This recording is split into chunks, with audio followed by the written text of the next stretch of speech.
Morning, everybody. I'm super excited to welcome Sal Sferlazza, co-founder and CEO of NinjaOne, an amazing company that he has built over the last decade. I have also known Sal for a little bit.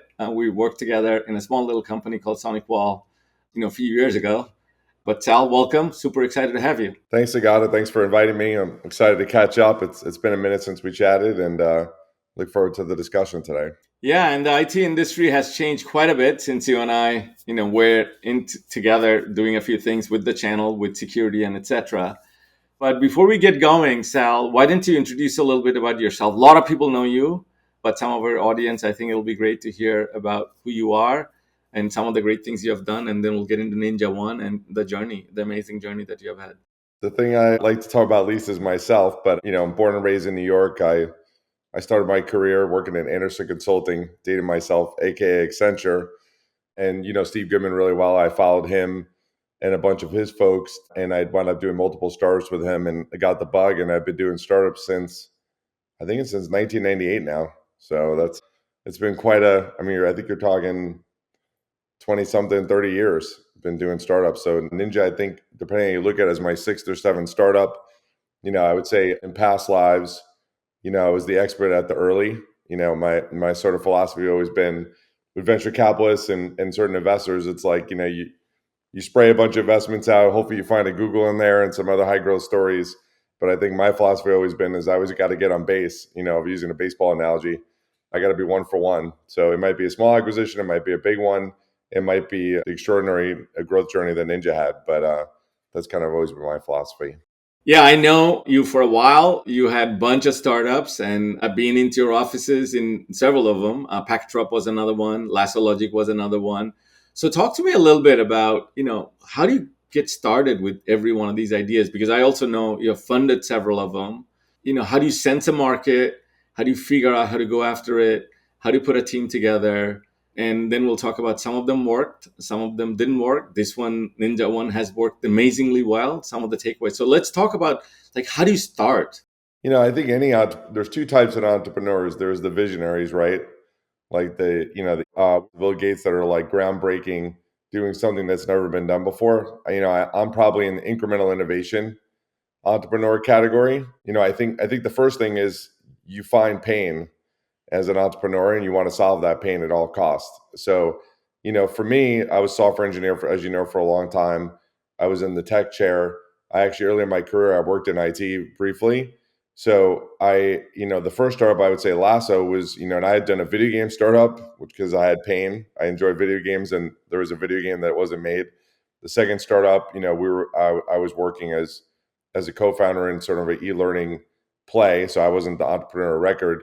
But after Lasso, if you look at all the other startups I've done out there, predominantly they've been in the IT space. So either you feel that pain directly as an entrepreneur, or you see it and you find signal and you have to go after it. So, I think the methodology and the process, having done multiple of these versus a first-time entrepreneur, you make a ton of mistakes and you learn, and then you think you got it all figured out, and then the market moves and the calculus changes. So I think it's every startup you're learning and the ground is always moving. So I think, there's some key things in being thoughtful and pragmatic and finding that pain and is that market big enough to go after? So we just as an example, as we after my second or third startup, we would do hundreds of surveys, both, written and conversations. I mean, you're on the phone, you'd almost have like an SDR or a BDR team with not the goal of selling the customer, but for validating the pain. Because, I learned in earlier stage startups, if you don't do that up front, you're making a significant personal time investment and capital investment for years to come. So you better be sure,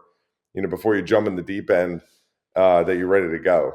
So let's talk a little bit about a couple of the startups that I know of that you did. I was a little bit Sure. close to you at that time. So first was Lasso Logic, which was a continuous data protection and backup and recovery solution.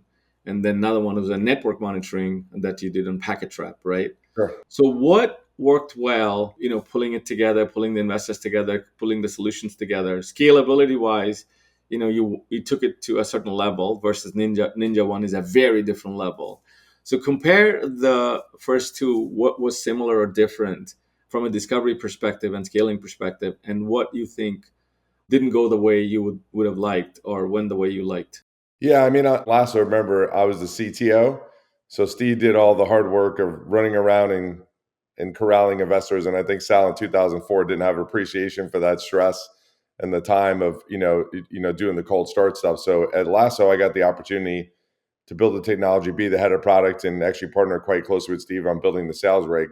So I think, I would say since Ninja, that might be the one that got away. If you look at the companies that followed that company and the product market fit, taking everything away from myself in terms of, building a great team and raising enough capital and having a great product market fit, sort of rules all. And I think, I'm total Monday morning quarterbacking on myself is that I think, if I had a time machine, that company should have been a multi-billion-dollar company. We wound up ultimately selling the Sonic Wall, but I think the signal we had 1,000 appliances sold in like 6 or 7 months. The heat was tremendous. So, I think when you have heat, you should just go for it. From I have pretty humble beginnings. It's hard to say that now that I have a more coin in the bank, but if I'd have been a little bit riskier then and we had gone a little further, I think that thing could have been really big. So, I mean, that was a lesson learned from that startup, which I carry with me in future startups now that we're in Ninja, right? So, I think looking for product market fit and a TAM, and you got it, you got to run like hell, and you can't stop and don't get off the train too early. So, I think that was a big takeaway from that one for Lasso for me. In the valley, right, there's a lot of discussion about product market fit, right? It has been a relatively new word, maybe last 10 years, so people are repeating a lot more because there's events like SaaStr and others that have kind of brought into prominence. But from your perspective, what does that really mean? Like, what was different about, let's say, Packet Trap or Lasso Logic versus NinjaOne, and how do you figure out the scalability aspect of product market fit? How big is it?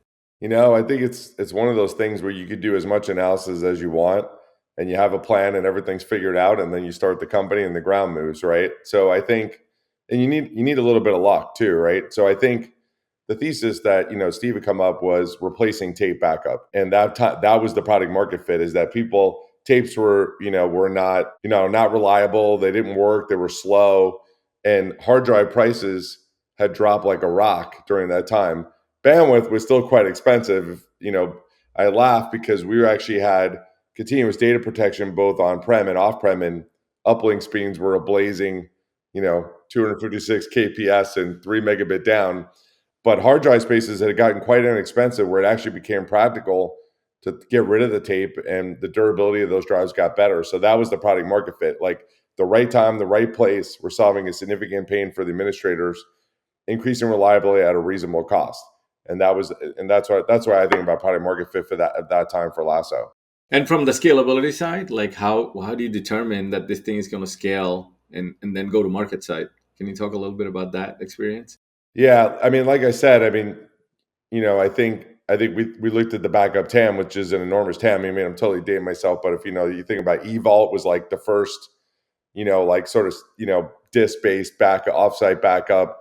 Veritas was the king of the hill in terms of backup. So there was signal that there was multi-billion dollars of TAM out there for us to chase. So we knew the market size was there, but I think how successful we were, you don't do it until you get phone and sales guys ripping the phone off the hook. No one's using handsets these days, but I do remember my last Lasso days of, I think it was at the end of the road where we're still getting orders through fax in 2004, which is pretty funny. But I think once we got in it, we realized that we had a machine and a velocity, and all our assumptions had proven true. So I think that part, there's a TAM, that what you're doing is potentially disruptive or innovative, but you don't really know until you start selling. Both of those companies you sold through the channel because SMB and mid market, they were a big part of your vision and play. So talk to me a little bit about, why channel? Why did you not go after enterprise? Why did you, decide to go after sort of SMB mid-market product? We'll come to NinjaOne. You're squarely, Yeah. have a leading presence in both SMB and mid-market. What's your fascination about SMB and mid-market? I think after Lasso, what I realized was, having done startups like a video game company, is that I'd rather play games and make money and build great companies versus make games. The video game industry is very much like the film industry. It's very hit based. So I'm going back to your question, which is I fell in love with the channel, at Lasso, And the channel for us with that was the managed service provider channel, right? So back then, I would say that industry was almost a redheaded stepchild, right? Because it was predominantly break fix IT folks, right? Like the economic collapse hadn't happened yet that changed the dynamics of the entire MSP market and the channel forever. So, at that time, as an early stage entrepreneur, one of the things that was super compelling was you could actually get people on the phone. They're willing to take a look at your product. You start in the enterprise, and this mantra is kind of going away, but back in the day, it was no one ever got fired for buying Cisco and Microsoft, right? So, as an early stage startup, it's almost virtually impossible to crack the enterprise. And obviously, there's a million data points of people that have successfully done that. But if you think about the capability and the bar the threshold you have to cross to sell there, it's incredibly high. So, I would say also as an entrepreneur, one of my specialties has been, and even the early in Ninja has been that high velocity sales motion, working hand in hand with the channel has been a superpower for me as an entrepreneur because I can quickly get a lot of customers using my product, giving me active feedback. And these customers don't care necessarily about brand. What they care about is value to their customers, and or margin in their pocket. So that's a great place to be as an early stage entrepreneur and build trusted relationships. So I'll come to the channel piece and the Ninja piece, but let's go back to this product market fit. And I know getting customer feedback has always been incredibly important for you, right? At the time that we worked together in SonicWall, you would go to the salespeople, you would go to the tech support people, you would ask questions, what they're happy with and not happy with. So can you tell me a little bit about what is your method of finding about, like what does the customer want, what they like, what they don't like? How do you prioritize? Because when you're going after, you have a list, very long list. How do you prioritize? What is that mechanism that you have gone through to successfully focus the development effort? Yeah, I mean, I think for the first version that you put in the market, you have to make some assumptions. So, if I was to write a white paper on this, it would be, validate the market. Is the TAM big enough? Do hundreds of surveys to validate your assumptions. Build a product that has an MVP capability. Get it in customers' hands as early as possible. Don't charge. Continue to collect feedback, and then post launch in the sales motion. I have people like Brian Forster I worked with for 20 years. We call it the parking lot. Why are customers not buying, and why are customers leaving us? And I think organizationally, the other thing that we've done really well is just knock down all the traditional walls between support and engineering and sales. In my experience, the closer you get the salespeople to the engineers, the faster they move because they feel empathy for the sales team and they want to help them to make the customers more successful. And I think the same goes for support. A lot of organizations, I think we're in a much better spot than we were 20 years ago, but support was not allowed to talk to engineering. They're not allowed to talk to this person, right? So I used to do, and again, this is 20 years ago. We don't do this now. When we were small, to fix that, to make sure that we had unfiltered feedback as fast as possible, and B, that QA people were testing things properly, I would take the QA people and make them take support calls for 2 weeks and then rotate back to QA.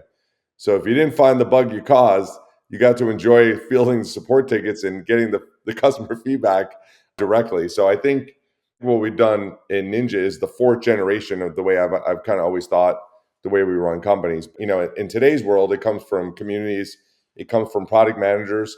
I talk to 3 to 4 customers a week. I'm the CEO of the company. I still co-run product with Rahul, my partner. All the product guys are on the phone with customers all the time. They spend tons of times with the sales guys. I even had an interesting conversation with our CTO, Robert Gibbons, about, hey, we're big now. We're losing that connectivity between engineering and sales. So we back sales into engineering all hands. We're actually flying out all key engineering leaders to sit in the sales pit for a week or two in February. So, I think, that DNA has worked incredibly well for us to find that customer pain and make sure that we're staying true to our vision. So let's talk a little bit about NinjaOne. Let's dial back Sure. 10 years ago. Yes. Did you know at that time when you're starting that this would be this big? Absolutely not.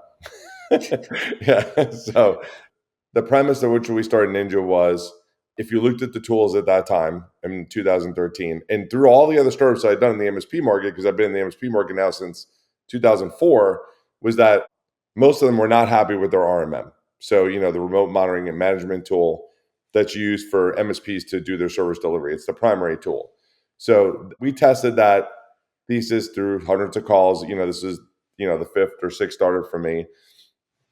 And the premise was zero training time, easy to use, and that was it. It was like, this is a product that's cloud first. It's not on prem. You don't have to worry about keeping the lights on. It's very easy to use. And if you think about in a world where the MSP world is now, it's about SLAs and build per machine, build per user. So the more efficient you can, the more profitable you are. When you have a tool that you have to go through university training to use, and technicians that maybe create hundreds of scripts and no one understands those, and then that technician leaves the business, think about the impact to the business. So that's the thesis that we had. And I would say actually, it started, the velocity of sales actually started slower than Lasso, because Lasso was a new incremental innovation. Ninja was an incremental innovation on an existing product set that was just easier to use and faster and a better user experience. Once we reached a critical inflection point of features, the product were in vertical and growth. We were growing 300-400% a year on small numbers. And then around 2018, and I think this ties into the channel, we started getting bigger. We took an investment from Summit, and we saw signal from internal IT departments. And I think that was a journey that where we actually took our time there, and we were super careful because we have really trusted relationships with MSPs. That's like incredibly important to me. It's like my DNA, and being channel friendly and protecting their businesses is a strategic priority for me, and it's part of my DNA. So we just monitor the inbound signal on our website, and we realized that then I think we realized we had a much bigger company. I think when we were an MSP company, said, wow, we could build a company that's worth a significant amount of money. Once we saw the signal on IT side, we knew we had something much bigger. So let's go back to the early days of NinjaOne. Sure. Going back to this feedback mechanism. So you and how many people? Two or three? Like, what was the first day look like? Prior to the inception of the LLC, we were doing phone calls all the time. So we actually we would hire people that eventually would become our future SDRs. While we would start building product, but the product wasn't shipped yet. But we were sending up 10, 20 interviews a week. And what was that format like that? What did you do? We either give out gift cards or just ask for their time, depending on who we talk to, and say, hey, in the MSP market for a long time, done lots of startups, love to just get a half hour of your time to ask you some questions about the tools you use, the things you like, the things you don't like. So we would record that funnel. Obviously, understanding the feature and the capability of our existing competitors is sort of like ground zero, right? Like, who are we competing with? And doing battle sheets and research was that sort of table stakes, but then validating that and pressure testing that with the folks that we talked to. And I think one of the things that if I was to roll 5 more startups, is actually testing different segments, testing the small, so you have this massive TAM, what's the distribution of that revenue across the SMB, the mid-market, and the enterprise, so that you could sort of future proof. I think one of the lessons learned in Ninja is, cloud first and cloud native really saved our bacon, but there was a lot of rewrite along the way in the early days, because we didn't anticipate us being as big as we were. But we were able to, I'm really proud of the engineering team and what we did, because we were able to pedal through that and keep our code fresh and new and incrementally more scalable as we're catching up to competitors in feature parity and moving market at the same time in 2 markets. So the methodology, it was definitely it was conversational, not fully structured, because you just want to listen.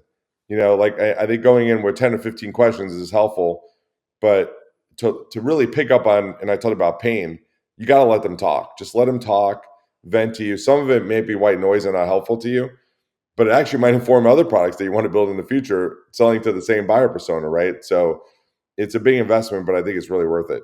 So going back to these customer interviews, how many did you do before you sort of figured out what's in your MVP? I early startups, we did 0. Then we did 20 or 30. I think Ninja was the most. We probably did a couple hundred. Written, we probably did 300 to 400. Spoken, maybe 150 or so. So by the time those surveys were done, the product was not shipped. So we And were then still. what did you do? Like, what was the process? You took all of those information, and then what happened? You get together like a I mean, 3 day summit, I would or you? draft a PRD, version 1 through version 9, which I don't even know if we're on version 9 yet, but and then sort of map those out and then say, okay, what's the critical functionality, that we need to get these folks to buy, and then we race to that MVP. And we actually missed some pretty big stuff, but I would say the first year of selling, I call the beta, because we learned a lot once we actually customers using it. And then after that, the parking lot kicks in, which is why are customers not buying? Why are they leaving?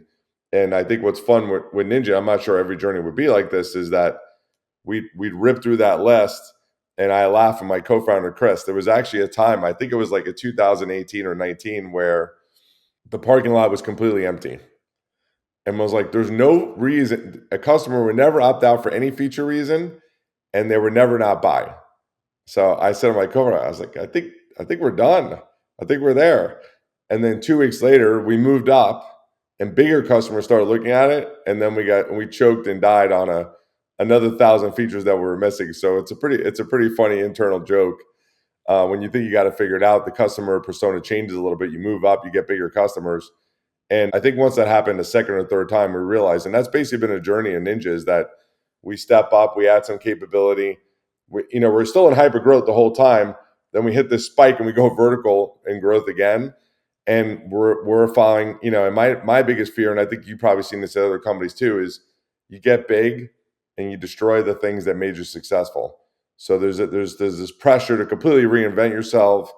So I think staying close to our roots is like really important to me. Like our superpower support, high velocity development, trusted relationships. We have a wonderful culture at Ninja. It's very organizationally flat. I always yell that my employees yell at me more than I would ever yell at anybody. And the more my employees yell at me, the more successful we'll get, because it means they care. I think that's an important thing for entrepreneurs to think as you grow, and check your ego at the door. I was in Silicon Valley for a long time, as you know, and you're still there. There's a wide variety of levels of egos and approaches for entrepreneurs. And there's a lot of I come down from the mountain, it's my way, the highway. I don't subscribe to that. And maybe for the visionaries, it makes sense, but the collective intellect of the whole company is better than my own. So I'd be foolish not to listen. There's people that are taught, one of the people I talk to the most in Ninja is an SE who does 100 phone calls a month, because he talks to customers in our largest segment where we're going. And that feedback is liquid gold to me, because I can only talk to a couple, as a CEO, can only talk to customers a couple times a week, right? So let's kind of focus on the go-to-market side, right? So you Sure. had your MVP, you figured out how to kind of reduce the people in the parking lot, you started to scale. It seems like right from day one, you were focused on building a go-to-market through the channel. How did that evolve for you? Talk to us a little bit about the organization you had in the beginning. How many people did you Sure. have? And then how did that scale as your revenue scaled? I think, don't ask me why it's these numbers, but for an inside telesales organization, the day one team has pretty much always been within the fourth month. And I told to Brian Forster, we laugh about this as well, is 8 SDRs and 3 account executives. So you need a co-opetition, right, within the account executive. So having one is not great unless it's the primary founder, and two is okay, but three, I think you get a comparative analysis, like what does good look like, between those. And SDRs, you want to saturate and get them on as many demos as possible. So from a channel perspective, we're selling to MSPs for years, right? So that is the channel. So we did not sell direct at all. As we got bigger, we had built trusted relationships with MSPs. As we sold to internal IT departments, we did not really, want to be in the direct business or stomping on channels' heads. So we actually hired a head of channel, someone that worked at Cisco, built channels for years. So the way I look at Ninja is we're channel friendly across the board. We have this MSP, wonderful MSP channel that we developed and built amazing trusted relationships over the years. And as you know, it takes years to build trust and a day to lose it. And then we built a VAR reseller with, the folks that you would suspect, right? CDW, SHI, Carasoft, selling, to the Fed and select governments. So we built some wonderful relationships there. And I think it's been really fun working with the head of channel leader, because quote unquote, I'm a direct guy, but I was still selling MSPs. So the way that you treat those partners, the way that you make them feel, it translates almost directly to how you would engage a channel partner. So I think that's how it's evolved. So we had, a direct sales team. We scaled from a scaling perspective. We only sold in North America. We opened an office in Berlin. We opened an office in Sydney. We scaled those. Then we used to have universal soldiers when you're small, which means anyone that called of any business type or of any size gets a demo, right? A demo is a demo. Very quickly, we got into segmentation, like the big ins and the small ins, and actually having more thoughtful discovery as we moved up to bigger engagements. And then the geography, matters a lot. Like, I mean, our Berlin office has a complexity that it's amazing what they could do because the language pairings. We're selling in every country in Europe. It's actually, as an American going to the office, it's a really fun office. The average person speaks like 3 to 4 languages there. It's like it's unbelievable. There's a gentleman there who can speak almost 9 languages. But I think segment, buyer persona, market, and geography is where we've had to scale over the years. So now coming back to the product, you started with an MVP. What was the MVP focused on? Was it on endpoint? Was it on network? Like what part of the dimension you focused on the product side? I mean, RMM, remote monitoring and management, is really an acronym that's synonymous with endpoint management. So we didn't know we were an endpoint management product, but we were, and this is early days. So we did provide some networking capability to check the box because if I'm an MSP, right, their customers have networking gear, they need backup, they need endpoint security, they need remote screen share. So, I think in our MSP engagements, we're selling a variety of tools, and we're actually kind of seeing that more on the internal IT side as well. But we started with the endpoint. And then how frequently did the product expand? Is it 2 years, 3 years as you went from, because you talked about your ICP moving up, right? Yes. So how frequently the product breadth changed over the last 10 years? Every quarter. Yeah, it's like, yeah, I would say, as an entrepreneur, the lens of the strategy, you're always chasing the next quarter in the early. Then you kind of think 6 months out. The conversations I had with the board and with my leadership team now is thinking about 3 years out. So, if you see products in the market, like we have a mobile device management product. So, if you think about where the market is heading and endpoint, and the operating systems are changing and there's endpoint sprawl. So, that decision to build an MDM product was made 2.5 to 3 years ago. So, you could argue even then, even 3 years ago when Ninja was small, we were already thinking ahead. But now it's magnified, right? So Ninja's a platform play. If you look at the market right now, it's a really interesting time in IT. There's commoditization, there's endpoint sprawl, there's just tool sprawl. Like the CIs are just inundated with hundreds of tools, and they want simplicity. And the old mantra, I never got fired by Cisco and Microsoft, Ninja's becoming a brand. They're willing to buy 2, 3, 4, 5 tools from us. So, and Ninja's strategy now is, what are the TAMs that Ninja has the right to own? And there's some we don't. Like, security, we partner with CrowdStrike and SentinelOne. There's others that we think we have the right to own. So, right now we have, I can't talk about them, but we have 3 or 4 products that are being built at this very moment that are going to pop in 26 and 27. And I would imagine next year we're going to spin up 2 more products. But on the early, it's almost day to day, or quarter to quarter. Because that staircase that I was like doing with my hand, where we would sell, for example, like we were really small, we'd sell 100 endpoint MSP. We'd have 1,000 point MSP that would look at us and say, "This thing looks really cool, but you guys got a long way to go." And then next year we would start closing them at scale. Just last year we closed 110,000 endpoint MSP franchise, which, if you got a time machine and told Sal in 2016 that's where you're headed, I would probably laugh. And we picked up some really wonderful brands, with our channel partners on the IT side, and we're just getting started. So let's get on Sal's time machine a little bit. So if I want to talk about next 3 years, but let's dial back 3 years ago. So from a platform perspective, because you're definitely a platform play, where was AI 3 years ago? Where is it now? Where do you think it'll be 3 years from now? How much of it is hype? How much of it is real? In your marketplace, in your platform. I mean, 3 years ago, it wasn't on our radar at all, to be honest. And, I think back then, we're on the endpoint. We have GDPR compliance, SOC compliance. So I think protecting and keeping the trust with our customers in the regulatory environment and the security environment, AI was not on our radar 3 years ago. It's funny. I'll just tell you a side story. Our product managers would yell at me because they wanted the ability for the community to share scripts. And my answer was, if they want a script, we'll build it, we'll test it, we'll QA it. If they create a script that's destructive and permeated throughout their other customers, who are they going to call when the platform breaks? They're not going to call the person that wrote the script. They're going to call us. Number two, what a wonderful way to permeate exploits into the system or hackers to get access to us. So I use that analogy with AI. In the fast forwarding today, I'm not supportive of automatic script generation at this point. We're not like a prosumer app that if the accuracy is 70%, it's fine. It's, oh, this is really fun. And, I put a hat on myself or whatever. Like we have to be 100%. So if we did something that was destructive, we've seen competitors had script generation tools that said fix my endpoint, and the last line of that script was DL star.star/s, which means delete the whole hard drive. Now it's getting better like every day by leaps and bounds. And I don't know about you, but I track the news a lot in AI, and I feel like it goes through this. AI is taking over the world, and then it kind of cools and plateaus. Like, Wall Street Journal will be saying, what's the, has AI plateaued, right? And then like a month later, or something else would come out. I think this. I'm going to take your question and turn it into our whole topic about entrepreneurs. Like, are you an early adopter at all costs, or are you a mid adopter?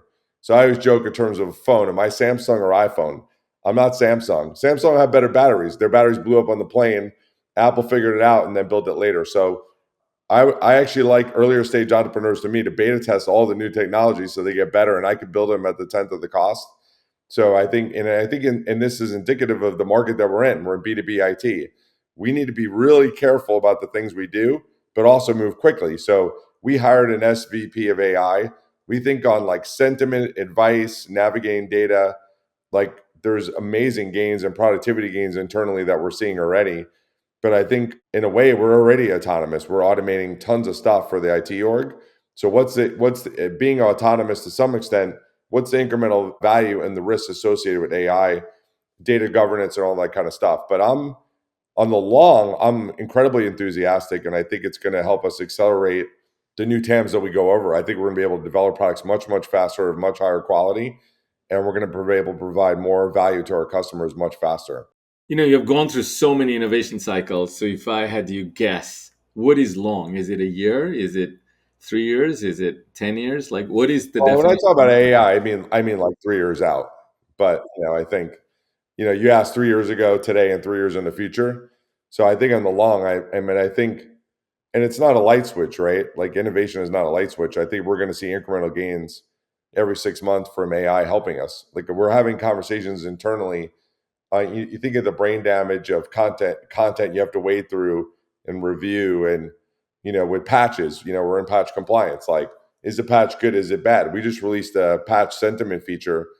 It just got out, and I've never seen this. We got a lot of compliments on that feature because basically it saved the bacon of a whole bunch of customers. They were going to deploy a patch that they thought was safe that turned to be destructive. Even vendors that are not hackers are releasing destructive things unintentionally. And I think that alone was just really fun to see. Like that's something we didn't even think about 3 years ago. So going back to 3 years ago, do you think, this sudden rush, whether to investment, whether it's media picking up, what happened over the last 18 months, is it because AI was kind of in a stealth mode, or AI kind of got consumerized over the last 18 months? It's much more relatable. That's why, even though the underlying technology has been evolving incrementally, in perception wise, we see a monumental change. And therefore, if we extend that curve, the curve between now and next 3 years is going to be incremental? Or where do you see, looking at the past, what really happened? And if you have to kind of, put your innovation hat, but also a CEO hat in a very pragmatic way, how do you play this? I think it's a wait and see. I mean, I don't have a crystal ball where AI is going to land, right? Like, are we going Skynet in 3 years, or I talked to some of my engineers. They think most of the innovation, everything in AI is going to be increment 1%. I talked to other engineers that think it's going to change the world. So being thoughtful and pragmatic is the best you could do, which is we made an investment. We have a dedicated team. We're injecting AI everywhere we think appropriate, and we're always looking for new use cases where we can go faster. I still go back to maybe my humble blue collar roots and like do what makes sense. Living in Silicon Valley, if you watch the hype cycle of any technology, right? Let's look over the last 20 years, having been there, right? No sequel. Oh my God. RDBMSs are dead. Like, throw them in the garbage. Do you remember how many NoSQL products there were at that time? I think it's only Mongo left, right? There was like CouchDB. There's a graveyard of NoSQL companies that just died, right? Because people had a 100 meg database they were putting in NoSQL database, right? Do you remember the hype cycle around Hadoop? Enterprises were buying $100,000 pieces of hardware and creating Hadoop clusters, and then it got replaced by Spark. So if you look at that hype cycle, unlike those, I think AI is going to continue to explode. And these obviously are well-established markets now, but I think it starts as the heat. There's a novel technology, there's tremendous heat, and the hype is way ahead. And there's there's tons of investment, and then there'll be clear breakouts that are going to crush it and change the industry, and then all those other guys are going to die. And it's Silicon Valley. I'm not throwing shade at Silicon Valley, but not just on like tech, but even business models, right? Do you remember like the graveyard of Groupon of this, Uber of this, API Economy of that? Like, so there's going to be clear winners. And for us, we're doing wonderfully well. Our customers love the product.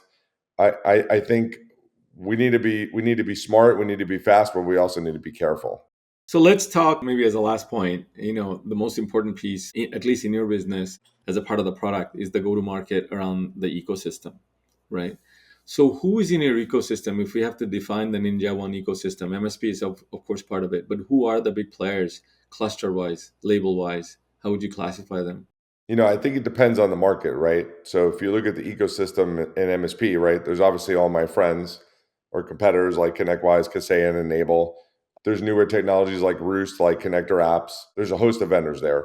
And then in the MSP market, in the internal IT department, it's actually quite different. So anyone that does patch compliance, we would compete with. There's all of the traditional endpoint management products. Certainly, Microsoft is someone that we want to partner with, but is also a competitor, just like CrowdStrike and Okta deal with, right? So they have Intune, we have an MDM product. We think Intune could be a wonderful partner for us because we have a lot of incremental value, like because we're our agents on the endpoint. We do patch compliance and a variety of other things. So I think as an entrepreneur, understanding those ecosystems is critical in understanding where you want to compete and where you don't. You only have a certain amount of time in the day, right? So even, for example, even buyer personas, I pretty much told the PM team, you're not allowed to add any other buyer personas. We're staying in our lane. So like, don't talk to me about the DevOps lane, right? Like we might sell. Some people might enjoy the value we provide there, but we're selling to the office of the IT, the CIO, and the MSP business owner. And I think as an entrepreneur, you need to be careful because everyone wants to chase everything at the same time. And even bigger, we still have to make choices and be thoughtful about how we spend our cash and where we want to add value to our customers.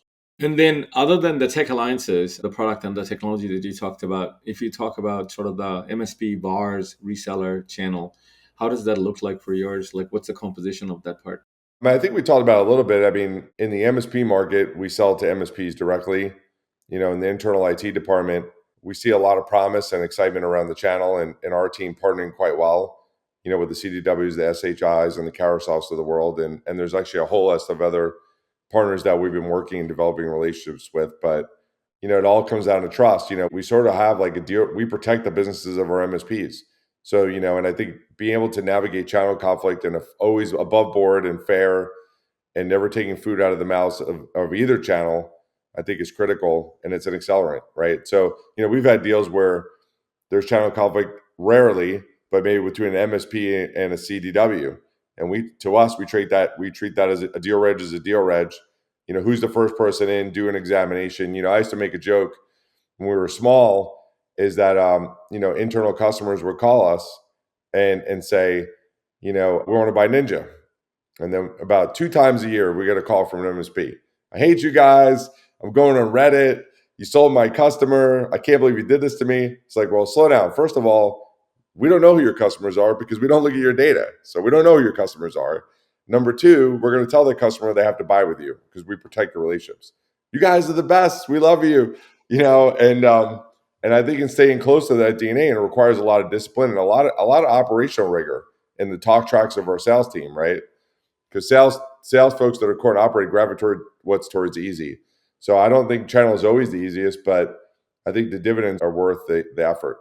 So, where is the channel in your mind, let's say, over the next 3 to 5 years going? Like, 20 years ago, it was all break fix. 10 years ago, if you didn't move into, as a channel provider or a service Yeah. provider into an MSP model, your business was at risk.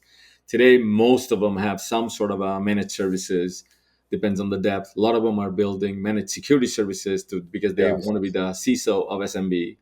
So Yes. where is this going, Sal, in your mind over the next 3 to 5 year horizon for the service providers? Yeah, it's funny. I just did a small keynote at the MSP 501, and I talked about that. I mean, these guys have a lot of opportunity and a lot of challenges, right? So, you know, it's a world of private equity roll-ups, right? That didn't exist after once the SLAs came in and the market grew up. There's a lot of institutional roll-ups that are, changing the pricing dynamics of the industry, and they're injecting higher business acumen. There's what we like to call the trunk slammers. A lot of people talk about it is like they buy a low cost RMM and they're an MSP, but they don't necessarily have expertise. It's a one man band. And now the more seasoned and the larger, technology acumen MSPs have to answer that call. So, my response to them was exceptional everything. I mean, there's perceived commoditization in my market selling to you, what I told to the MSP. So you have to be exceptional in everything, exceptional support, exceptional tools. Obviously I'm biased because I want them to consume my tool, but I think we have the best tool so they can provide better service, quicker service to their customers than folks using our competitors. The way I see it evolving is the best managed service providers will move up. Anytime there's an IT spend crunch or inefficiencies, there's an opportunity for MSPs that are really bright and have high business acumen and a good sales motion can move up into more co-managed. So I think the best folks are moving to co-managed. I've even seen MSPs partnering with or becoming VARs or become, if you think about CDW has a managed service arm, right? But think about the tier threes. They have wonderful relationships with larger companies. Can that MSP that has reasonably good acumen sell into or partner with that VAR, tier three VAR, and now they get this wonderful Rolodex of customers that need help and pain that they could solve. So I think we're seeing a lot of pattern matching around. To your point, you said on the big is they do both because the margins are just not what they were on reselling straight software. So the big guys have always done that, but I think you see the tier two and tier threes do that, and I think you'll see continued consolidation in the MSP market. So we're coming to an end. I want to end with you. You have had an amazing journey. So if you look at the Sal from 20 years ago, and if you are the Sal today, what would you tell the Sal from 20 years ago? If that Sal was starting up a business, going after, taking risk, what are the two or three things you would tell that Sal? I think make sure you have enough money to run the company, but don't raise too much. Don't raise too much little. Surround yourself with exceptional people. Ignore the naysayers. Build a great product. Talk to a lot of customers, which we didn't do on the Sal does now. Didn't do in the early. Talk to as many customers as you can from different segments. And I think those are the things I would say to that Sal. But hopefully, I learned a little bit more now. But yeah, it's been a fun ride. It's quite amazing. Well, Sal, thank you. Thanks for being here. I'd love to have you back, next year and talk about some of these trends. Maybe it has happened or hasn't happened. But thank you for your time. It was great to have you. Thanks, Sugata. Appreciate it.